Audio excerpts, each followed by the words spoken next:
Okay so जितने question हमने किए अपार्ट फ्रॉम दिस क्वेश्चन में क्या लिखा है देखो find P applied to 12 kg hook ये जो सिलेंडर है इसको हुक का विदाउट कॉजिंग टू रोटेट अगर ये फोर्स पी अप्लाई किया इस हुक पर तो ये हुक कैसे रोटेट हो सकता है लाइक दिस क्लॉकवाइज रोटेट हो सकता है ओके अगर ये क्लॉकवाइज रोटेट हुआ तो फ्रिक्शन कैसे वर्क होगा एंटी क्लॉकवाइज आंसर रॉन्ग है ये अगर सिलेंडर क्लॉकवाइज रोटेट होता है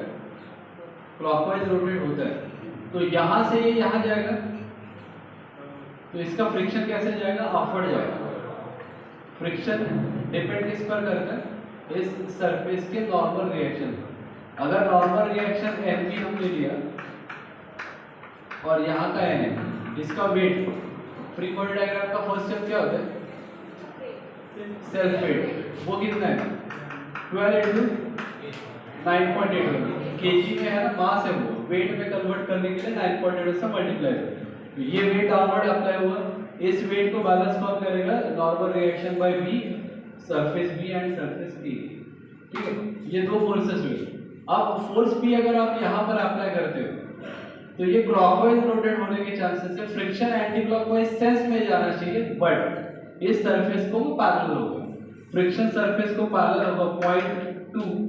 जो म्यू दिया है आपको इनटू एनवी और यहाँ से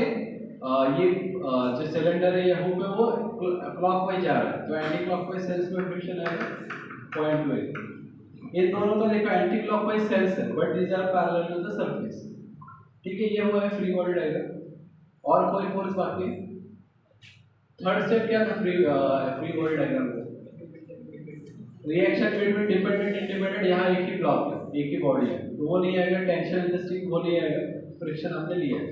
ओके ये जो डिस्टेंस है आर वो उन्होंने दिया है 300 है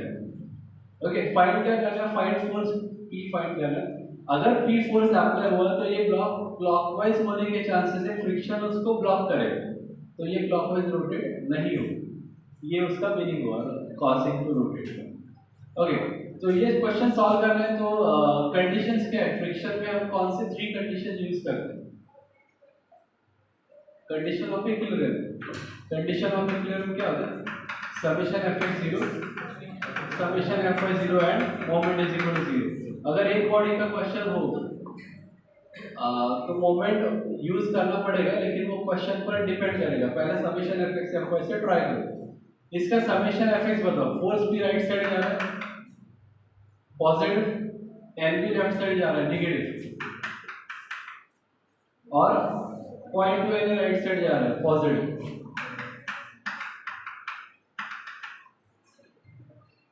ओके सॉल्व होगा इक्वेशन ये इक्वेशन सॉल्व होगा नहीं होगा नहीं होगा बिल्कुल कैसे सॉल्व नहीं होगा बिकॉज इसमें 3 अननोन्स है इक्वेशन एक ही है 3 अननोन से सॉल्व नहीं होगा समेशन fy में पहले यहाँ पर p लिया था तो समेशन fy में p है ही नहीं उसका कोई कंपोनेंट नहीं है देन हमने क्या लिया nb तो nb का ये y कंपोनेंट है 0.2 nb तो nb के नीचे अगर nb लिखोगे तो कैलसी में जब आप सॉल्व करोगे साइमल्टेनियस इक्वेशन तो वो इजी रहेगा nb के नीचे nb लिखो एंड लास्ट क्या है na का कंपोनेंट अपवर्ड जा रहा है इसलिए प्लस एंड उसके बाद आएगा कांस्टेंट ये कांस्टेंट राइट साइड जाने वाला है तो ये पॉजिटिव बनेगा 12 into 9.8 एंड मोमेंट कहाँ लेना इजी रहेगा मोमेंट ऐसे पॉइंट पर लो सो दैट मैक्सिमम फोर्सेस 0 हो जाए कहाँ लेना इजी रहेगा देखो ये फोर्सेस यहाँ से पास होगा ये 0.2 एमपी यहाँ से यही से पास होगा इसका एरो यहाँ पर लेता सो दैट कंफ्यूजन नहीं होगा कहाँ मोमेंट लेते हो तो वो इजी रहेगा यहाँ पर मोमेंट लो ये दोनों फोर्स 0 हो जाएंगे एज वेल एज 12 0 हो जाएगा यहाँ मोमेंट लेते हो तो ये दोनों 0 हो जाएंगे यहाँ मोमेंट लेते हो तो ये दोनों 0 हो जाएंगे एज वेल एज एन 0 हो जाएगा कहाँ मोमेंट लेना है easy this point is B this point is A पर मोमेंट लेते हैं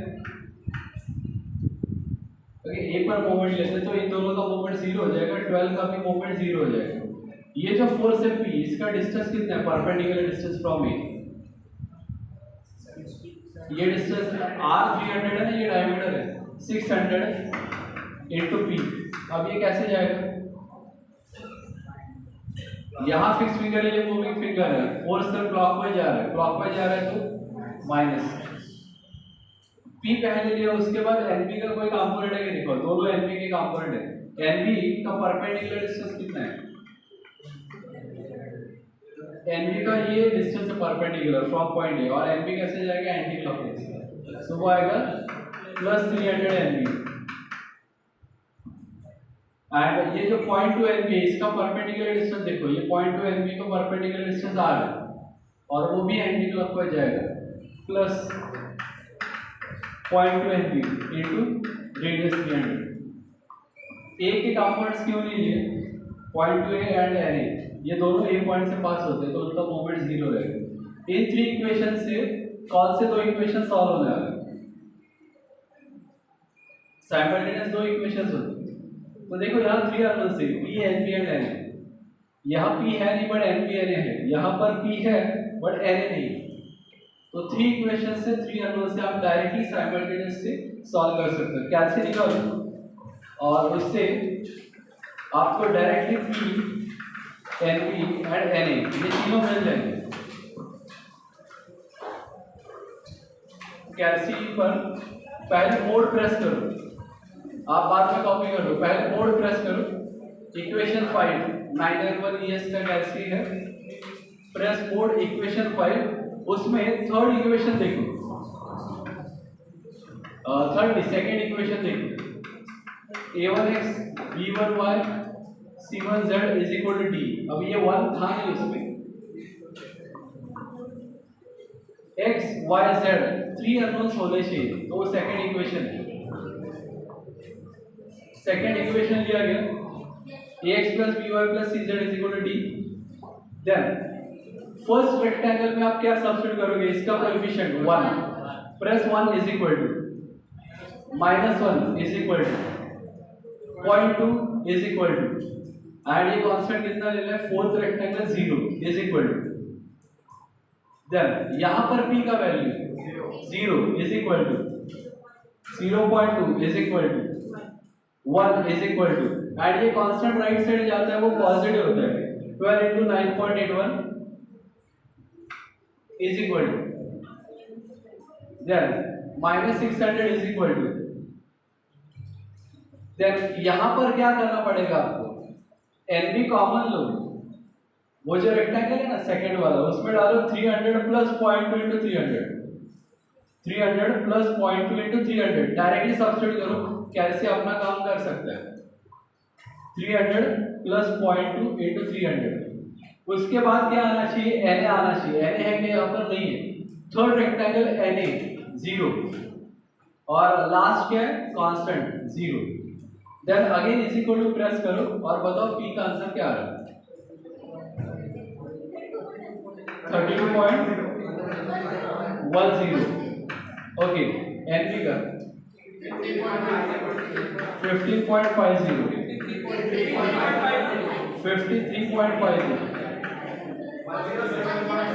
107.01,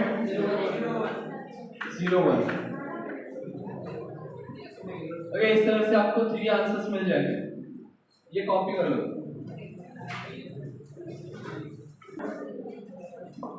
ओके, नेक्स्ट क्वेश्चन देखो फ्रिक्शन का, जैसे लास्ट क्वेश्चन डिफरेंट था वैसे ये भी क्वेश्चन डिफरेंट है। Angle of friction is given, angle of friction को हम कहते हैं फाई। अब ये जो एंगल ऑफ फ्रिक्शन है इसका यूज क्या होता होगा, इस क्वेश्चन में एक डेटा मिसिंग है, फ्रिक्शन के क्वेश्चन में एक डेटा मिसिंग है, कौन सा आपको याद आ रहा है, फ्रिक्शन के क्वेश्चन में म्यू देना चाहिए ना, कोएफिशिएंट ऑफ फ्रिक्शन, इस क्वेश्चन में दिया है क्या, बिकॉज उन्होंने एंगल ऑफ फ्रिक्शन दिया है और म्यू इज इक्वल होता है tan phi, mu is equal होता है tan फाई, इनडायरेक्टली उन्होंने म्यू दिया है, सो tan फाई मतलब कितना आएगा tan 80, और लेटर से ये आएगा 0.173 जो भी आएगा। इस तरह से आपको म्यू फाइंड करना है। एग्जामिनर ने अगर म्यू नहीं दिया और आपको एंगल ऑफ फ्रिक्शन दिया है तो कैसे फाइंड करना है समझ में आ गया। Because examiner straight forward question set नहीं करेगा। म्यू आपको मिल गया। अब फाइंड क्या करना है, weight of B. Weight of A दिया है 100 newton, weight of B find करना है। तो weight of B minimum weight find करना है, मिनिमम वेट ऑफ बी। अब इमेजिन करो ये दो इंक्लाइंड सरफेसेस है और ये दो बॉडीज है। अगर ए का वेट ज्यादा है तो ए कहाँ जाएगा, ए कहाँ जाएगा, नीचे जाएगा, और बी कहाँ जाएगा, अपवर्ड जाएगा। ऐसे मैंने क्यों पूछा, रीजन क्या है, ये क्वेश्चन हमें सॉल्व करने के लिए फ्रिक्शन हमें पता होना चाहिए। ये इंक्लाइन प्लेन है,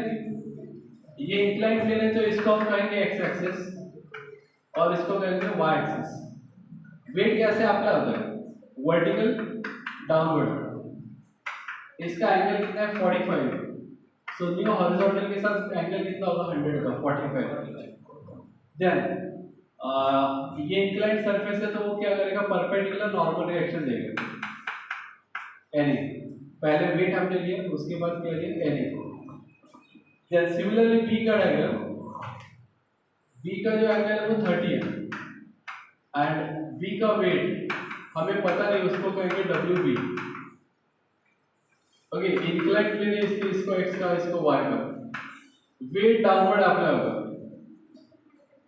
वेट ऑफ बी में यहां पर लिखा है, तो वेट ऑफ बी का एंगल क्या होगा 60। ओके, एंड नॉर्मल ये जो सरफेस है वो नॉर्मल रिएक्शन देगा NB. Weight and N, weight and NB दो फोर्सेस हमने लिए, फर्स्ट टू। देन इन दोनों के बीच में ये डबल लाइन जो होता है ना, वो होता है रॉड। ये आपका एफडी में एक्सप्लेन किया है। रॉड में जो रिएक्शन होगा वो थ्रू द रॉड होता है and away from the centre. Centre से ये दोनों अवे जा रहे हैं, दिस इज इंडिपेंडेंट और ये dependent body. And last a body जा रहा है नीचे, तो उसका फ्रिक्शन जाएगा अपवर्ड, सरफेस को पैरेलल अपवर्ड। ये पॉइंट आपने कैलकुलेट किया क्या, tan 80 कितने 0.32 सो यहाँ पर आएगा 0.324 एन। बी ये ब्लॉक कहाँ जा रहा है, अपवर्ड जा रहा है, तो उसका फ्रिक्शन कहाँ जाएगा, left side 0.324 N B. Okay, so अब ये सॉल्व कैसे करोगे, पहले ए सॉल्व करोगे ये बी। ए पहले सॉल्व होगा बिकॉज बी का जो वेट है ना वो फाइनल अननोन है, और यहाँ पर weight N B and R 3 unknowns है। यहाँ पर देखो एन ए एंड आर 2 ही अननोन्स है, तो ए पहले सॉल्व होगा। इसका समीशन एफ वाई पहले लेते हैं, समीशन एफ वाई, ये वाई डायरेक्शन है हमारा, तो एन ए अपवर्ड जा रहा है, ये 100 है ना वो इंक्लाइन कंपोनेंट है, पहले आर लेते हैं। आर कौन से क्वाड्रेंट पे जा रहा है, आर जा रहा है, ये हमारा वाई एक्सिस है, ये first quadrant, second quadrant, third quadrant, fourth quadrant. Second quadrant कैसा है, this is our first, second, अगला डाल रहे थर्ड।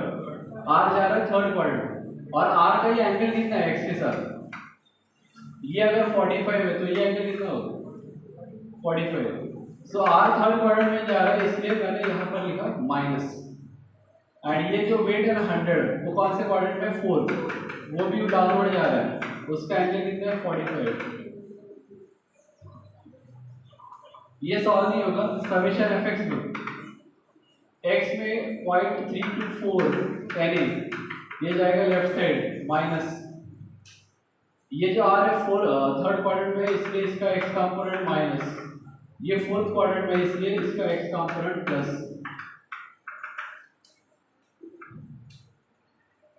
ये दोनों इक्वेशन सॉल्व कैसे होगी,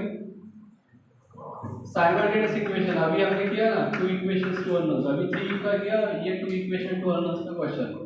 इक्वेशन 1 प्रेस करो तो आंसर आ जाएगा। एंड दूसरा इसका समीशन एफ एक्स, इसका एक्स कंपोनेंट क्या आएगा, ये लेफ्ट साइड जा रहा है 0.324 N B left side. Then ये वेट थर्ड क्वाड्रेंट में है ना, वेट कौन सा क्वाड्रेंट है, ये फर्स्ट सेकंड फोर्थ है ना, थर्ड क्वाड्रेंट है, ये एक्स एक्सिस है ना, ये वाई एक्सिस है, थर्ड क्वाड्रेंट है, तो वेट बी उसका एंगल होगा cos 60